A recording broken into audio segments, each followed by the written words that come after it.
It's recording. It's recording. What's your name? My name is Mark Weber. And what are you doing? I'm working on these cutting boards. I have to square them up, make an L first, and then square them up. It's very boring, and I hate doing this. But we had 50 of them to do this morning, and we have to glue the fronts on, so I got to do this part. I have to freehand it on a saw because we don't have a sliding table saw, which would be nice to have one of these days. What company would be able to do that? A Weber company. No, to do the table saw. What company? I don't know. No, like what brand? I don't know what brand makes those. I just saw them at a You trade mention show. it, and you'll get one. Mention it, and I'll get one for free? Yes. There you go. Okay, there you go. It would be nice to have one. And we're going to get a laser engraver so we can engrave some of these cutting boards. That's kind of fun. We got a whole bunch of cutting boards to do this year. Plus we have How many more of those do we have to do? another 100 of these. And then a whole bunch of little wine boxes. And a bunch of little wine utensil toters. I don't know what they call them. Tinsel caddy. Caddy. Yeah. Just kind of went by picture and kind of invented that, so we got that, and we sold that already, so we're going to make those. And that's where the laser engraving comes in. We've got to engrave the side with their logo. So we got to build a room. And if we build a room, it will come. We're waiting for the laser engraving to come, because we haven't bought it yet. We're going to build a room, then it'll be. Where's we going to build the room? In the back, we got to take out some steel, frame it out, make a big room to keep it out of the dust, because there's so much dust in here. As you see, I'm full of dust. So I live in dust. I just did some redwood stuff and got redwood in my hands.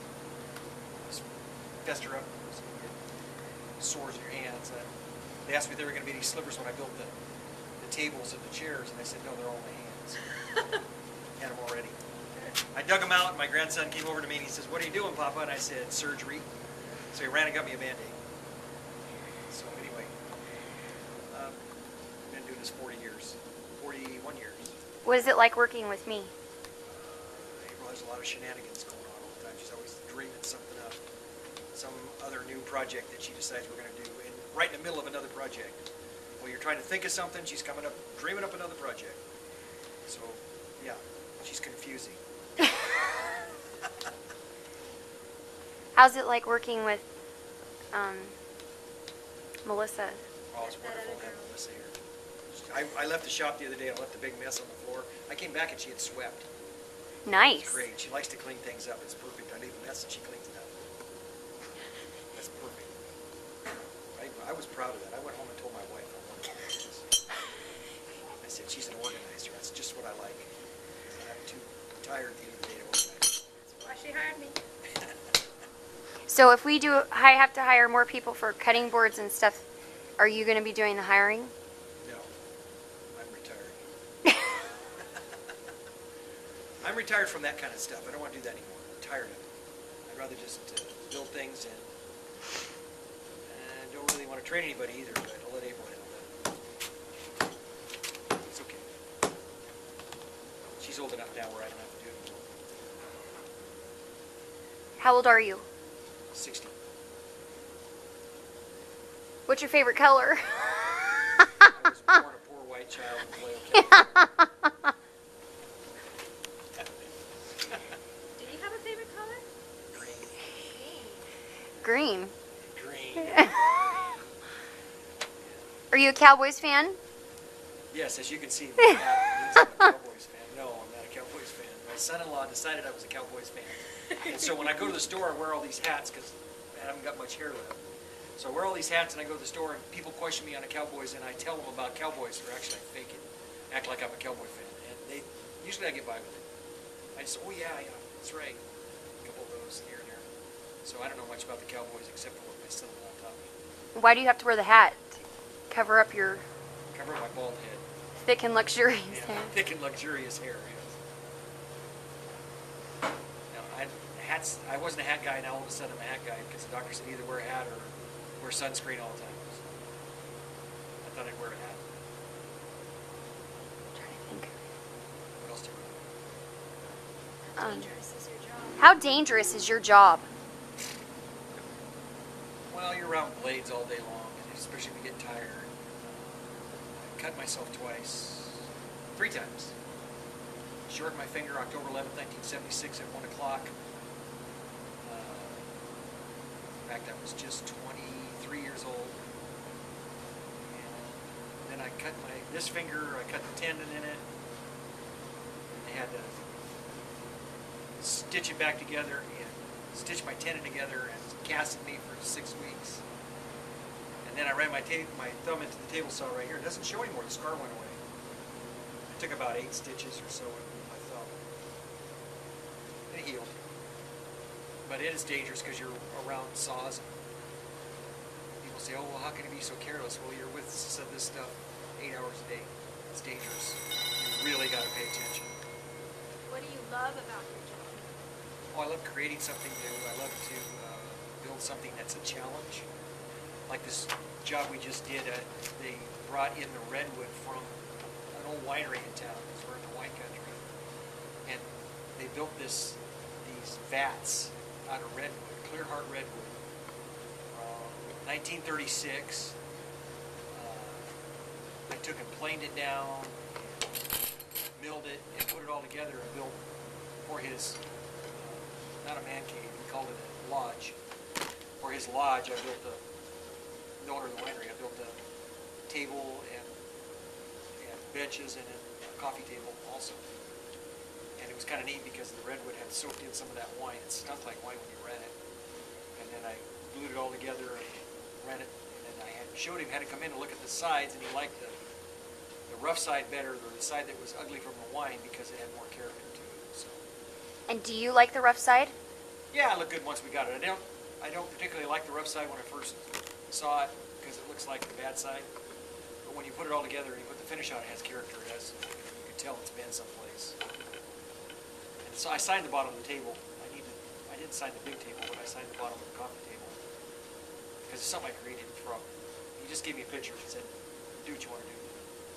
So they were real happy with it. It turned out nice. Don't hurt yourself.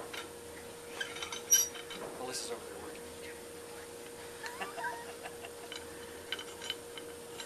I did a vanity not too long ago, really fancy vanity. That was kind of fun with spindles, and I split them halfway and then left a round leg on the bottom, so it sits up off the floor with legs. So it looks like the spindle is going into the cabinet itself. It flush doors. They built a mirror frame around it. Turned out really nice. They put a granite top on it. And then the painter came out and distressed it like the old world paint, wrinkles and all that stuff. So it turned out good. Another challenge that I liked. I don't like building square boxes. I don't like building square cutting boards. I don't want to do that. So is our conflict going to be you not wanting to build cutting boards? Yeah, I don't like building cutting boards. It's boring. Stand over saw all day long, cut pieces. Let somebody else do that. So if that's all we're doing, what are you going to do? I'm going to still build things. Still build things like whatever somebody gives me a challenge to build. You could teach us how to run the forklift. Yeah, could you teach us how to run the I gotta forklift? teach the girls how to run the forklift. That's going to be a real challenge because it's 1974. It's a clutch. It's not automatic. I know how to run it. I know how to do the clutch. Melissa says she can drive a clutch, so we'll work on that. But that's kind of a fun forklift to drive. Once you get going with it, it's fun. Well, when my son-in-law was working here, he took the forklift out. We had a forklift trainer come over and showed him how he could go on 2 wheels in the forklift. That was a little scary. It scared the forklift guy to death. That was kind of...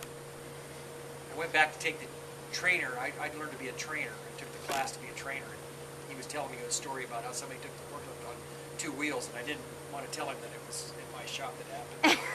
He had forgotten. So,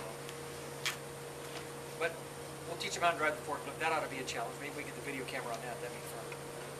Yes. I get loads of lumber in. Some of them are pretty heavy. In fact, I've had heavy enough to where the back of the forklift starts to come up because you got weight and the ballast in the back. You get too much weight on the front, the back will come up, and that's spooky because the back end starts coming up.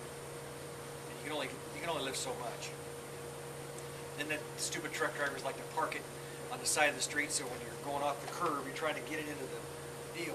So I make them park out in the middle of the street, but then the cars come flying around and almost hit you because it's an S street and it kind of curves around the front. our forklift's been hit twice now. The last time, a lady come flying around the corner, rear-ended the forklift, and Bob, the guy who worked here, was driving it. He hit the rear end of the forklift, knocked the load off the forklift, and she pushed her whole front end in and ruined her car completely. And then called her insurance company, called me later and said it was my fault after she rear-ended us. And so, come to find out, she was on her way to work and wasn't paying attention, was drinking her coffee. She worked at the DMV. That's ironic. Anyway, that was kind of funny.